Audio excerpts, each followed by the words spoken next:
Hello বন্ধুগণ, আমি চলে এসেছি মুরগি মাংস নিয়ে। আমরা বারবিকিউ করব। সো এখন ম্যারিনেট করে নিব দুপুর থাকতে। তো প্রথমে দিয়ে নিলাম একটি ছোট্ট টক দই। তারপরে ছোট কিছু কিছু মশলা অ্যাড করব। সেখানে তান্দুরি মশলা দিব, বারবিকিউ সস দিব। তো একটা একটা করে অ্যাড করব। তো প্রথমে টক দইয়ের ভিতরে আমরা তান্দুরি মশলা দিয়ে নিলাম। বারবিকিউ সস আছে, যার কারণে বারবিকিউটা দিলাম। এটা দিলে অনেক বেশি মজা হবে। তারপরে আদা রসুন পেস্ট দিয়ে দিলাম পরিমাণ মতো, যতটুকু দরকার। আমাদের 24 পিস মুরগি মাংস আছে, সো যতটুকু দরকার ততটুকু দিয়ে দেবো। তারপরে দিয়ে দিব সয়া সসটা পরিমাণ মতো দিয়ে দিব, যতটুকু প্রয়োজন। বেশি দিব না, কমও দিব না, যাতে একটা এভারেজ টেস্ট আসে।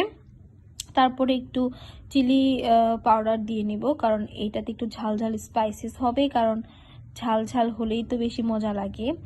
তারপরে আমরা অ্যাড করব লবণ, পরিমাণ মতো টমেটো সস এবং বারবিকিউ সসটা মাখিয়ে নেব। তারপরে আমরা কিছু পরিমাণ জিরা গুঁড়াও দিয়েছিলাম।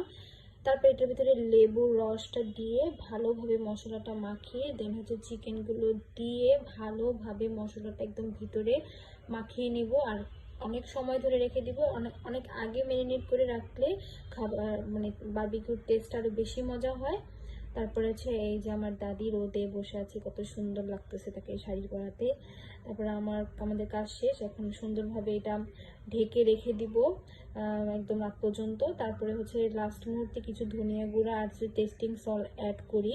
তারপর সন্ধ্যের দিকে আমরা সালাতের জন্য ধনিয়া পাতা, শসা, তারপর গাজর, এগুলো কেটে নিয়ে একদম সুন্দরভাবে কেটে রাখি। এটা আমরা সালাদ হিসেবে খাবো। তো আজকের ভিডিওটা এই পর্যন্ত। নেক্সট ভিডিওতে দেখা হবে।